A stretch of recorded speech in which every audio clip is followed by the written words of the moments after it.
MUA ingin mencadangkan supaya kerajaan pada hari ini menginstitusikan pembasmian kemiskinan. Bagaimana kerajaan ini dapat lakukan? Kalau kita lihat, Tuan Yang di-Pertua, di negara-negara maju seperti di Eropah, lihat di Germany contohnya, di mana kadar pemberian bantuan kebajikan itu dinilai mengikut kadar inflasi dari tahun ke tahun.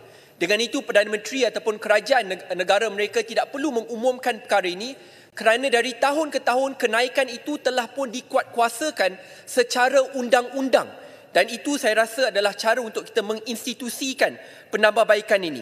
Di Perancis contohnya, mereka ada revenue di Solidarité Active. Minta maaf kalau saya tak berucap Perancis dengan baik. Tapi ini adalah dasar mereka di mana dasar kebajikan itu dikuatkuasakan secara undang-undang dan kenaikan itu dibuat serta-merta setiap tahun.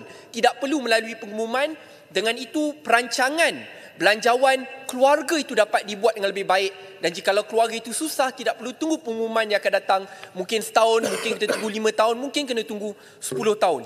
Di Filipina ada 4Ps, Pantawin Pamilyang Pilipino Program. Dan ini merupakan contoh-contoh di negara-negara lain di mana melalui kuasa undang-undang, kenaikan bantuan kebajikan itu dilakukan.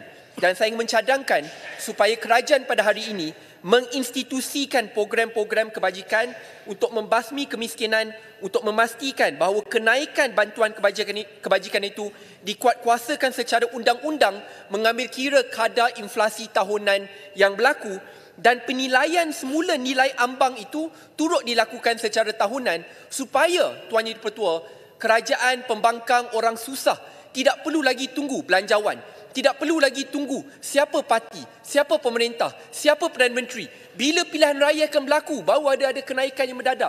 Tidak perlu tunggu semua itu. Tetapi dari tahun ke tahun melalui kuasa undang-undang, kita semak semula supaya nasib mereka terbela. Kerana realitinya, Tuan Yang di-Pertua, saya rasa Tuan Yang di-Pertua pun sangat arif dan tahu masalah di kawasan.